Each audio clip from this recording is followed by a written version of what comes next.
சோதனைகள். என் சகோதரரே, நீங்கள் பலவிதமான சோதனைகளில் அகப்படும்போது உங்கள் விசுவாசத்தின் பரீட்சையானது பொறுமையை உண்டாக்கும் என்று அறிந்து அதை மிகுந்த சந்தோஷமாக எண்ணுங்கள். நீங்கள் ஒன்றிலும் குறைவுள்ளவர்களாயிராமல் பூரணராயும் நிறைவுள்ளவர்களாயும் இருக்கும்படி பொறுமையானது பூரண கிரியை செய்ய கடவது.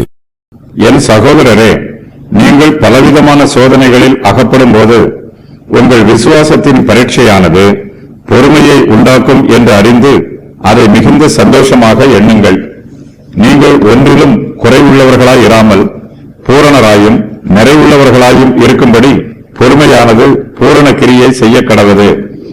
விசுவாசிகளாகிய நமக்கு இந்த பிரபஞ்சத்தில் பலவிதமான சோதனைகள் வருகிறது. நமக்கு பாடுகளும் வேதனைகளும் உண்டாகிறது. கர்த்தரை நாம் உண்மையாய் பின்பற்றி நடக்கும்போது நமக்கு உபத்திரவம் உண்டாகிறது. பாடுகள் வரும்போது நாம் வேதனை அடைகிறோம், வருத்தப்படுகிறோம். கர்த்தருடைய பிள்ளைகளாகிய நாம் பாடுகளையும் வேதனைகளையும் பொறுமையோடு சகித்துக் கொள்ள வேண்டும். இப்பிரபஞ்சத்தில் நல்லவர்களுக்கும் சோதனைகள் வருகிறது. நாம் சோதனைகளை உருவாக்குவதில்லை, வேண்டுமென்றே நாம் சோதனைகளில் சிக்கிக் கொள்வதும் இல்லை. நாம் பாவம் செய்யாவிட்டாலும் பல சமயங்களில் நமக்கு சோதனை வந்துவிடுகிறது. கர்த்தருடைய பிள்ளைகள் இப்படிப்பட்ட சோதனைகளில் அகப்படும் போது சோர்ந்து போகாமல் தைரியமாய் இருக்க வேண்டும். நமக்கு பலவித சோதனைகள் வரும்போது நாம் துக்கத்தில் மூழ்கிவிடக்கூடாது. நம்முடைய ஆத்மா கவலையினால் முறிந்து போய்விடக்கூடாது.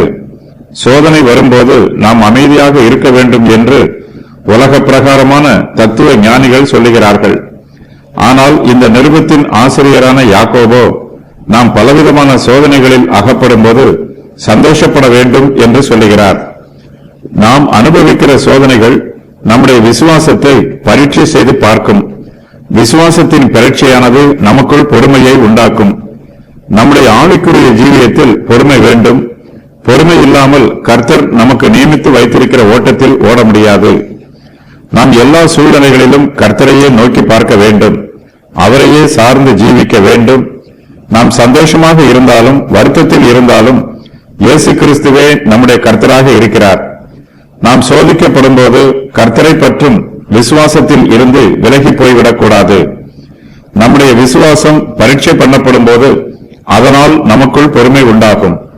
அதை நினைத்து நாம் கர்த்தருக்குள் மகிழ்ச்சியாய் இருக்க வேண்டும்.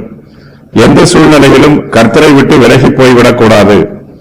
நாம் கர்த்தரிடத்தில் எதை கேட்டாலும் அதை விசுவாசத்தோடு கேட்க வேண்டும். நாம் கர்த்தரிடத்தில் கேட்பதை அவரிடத்தில் இருந்து பெற்றுக்கொள்வோம் என்று எவ்வளவாகிலும் சந்தேகப்படாமல் விசுவாசத்தோட கேட்க வேண்டும். சந்தேகப்படுகிறவர்கள் காற்றினால் அடிபட்டு அலைகிற கடலின் அலைக்கு ஒப்பாயிருக்கிறார்கள். விசுவாசத்தின் பரீட்சையானது பொறுமையை உண்டாக்குகிறது. நாம் ஒரு கிருபையில் சோதிக்கப்படும் போது நமக்கு மற்றொரு கிருபை உண்டாகிறது. கர்த்தருடைய பிள்ளைகள் எப்போதுமே பொறுமை உள்ளவர்களாக இருக்க வேண்டும். நமக்கு விரோதமாக செய்யப்படும் தீங்குகளை பொறுமையோடு சகித்துக் கொள்ள வேண்டும். பொறுமை நமக்குள் பூரண கிரியை நடப்பிக்க வேண்டும். ஆதி திருச்சபை காலத்தில் ஸ்தோயிக்கர்கள் என்னும் ஒரு பிரிவினர் இருந்தார்கள். மனுஷன் பாடுகளை அனுபவிக்கவே பிறந்திருக்கிறான் என்பதுதான் இவர்களுடைய உபதேசம். மனுஷனுக்கு சந்தோஷம் இல்லை என்றும் அவன் எப்போதுமே துக்கப்பட வேண்டியவன்தான் என்றும் ஸ்தோயிக்கர்கள் உபதேசம் பண்ணினார்கள்.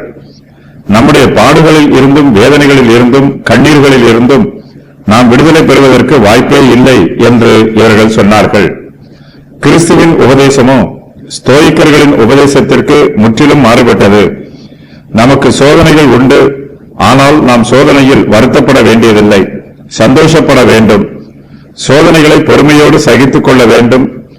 வருத்தப்பட வேண்டும் என்பது ஸ்தோயிக்கரின் உபதேசம். சந்தோஷப்பட வேண்டும் என்பது இயேசு கிறிஸ்துவின் உபதேசம். கர்த்தர் தம்முடைய கிருபையினால் நமக்கு பொறுமையை தருகிறார்.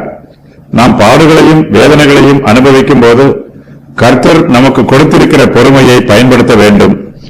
விசுவாசத்தின் பரீட்சையானது பொறுமையை உண்டாக்கும். பொறுமை துன்ப நேரத்தில் அற்புதம் செய்யும். அது நம்முடைய துக்கத்தை சந்தோஷமாக மாற்றும். கர்த்தருடைய பிள்ளைகளாகிய நாம் பொறுமையை பூரண கிரியை செய்ய அனுமதிக்க வேண்டும். நாம் ஒன்றிலும் குறைவில்லாதவர்களாக இருக்க வேண்டும் என்றும் பூரணராயும் நிறைவுள்ளவர்களாயும் இருக்க வேண்டும் என்றும் கர்த்தர் விரும்புகிறார். தேவன் நியமித்திருக்கிற பாடுகள் மாத்திரமே நமக்கு வரும். கர்த்தர் அனுமதித்தால் மாத்திரமே நமக்கு வேதனைகளும் உபத்திரவமும் வரும். கர்த்தர் அனுமதிக்கிற பாடுகளை நாம் பொறுமையோடு சகித்துக் கொண்டு அதை மிகுந்த சந்தோஷமாக எண்ண வேண்டும். பாடுகளில் சந்தோஷப்படும் போது பொறுமையானது பூரண கிரியையை நடப்பிக்கும். பொறுமை பூரண கிரியை செய்யும் போது நாம் ஒன்றிலும் குறைவுள்ளவர்களாக இருக்க மாட்டோம். நாம் பூரணராயும் நிறைவுள்ளவர்களாயும் இருப்போம். சோதனை என்பது எப்போதுமே பாவம் செய்யும் சோதனை என்று பொருள் கூற முடியாது. இந்த வாக்கியம் எந்தவிதமான சோதனையையும் குறிப்பிடுகிறது. ஒரு மனுஷன் சோதிக்கப்படும் போது அவனுடைய விசுவாசம் உறுதிப்படுகிறது. பரீட்சை பொறுமையை உண்டுபடுகிறது. பொறுமை பரிபூரணத்தை அடையச் செய்கிறது.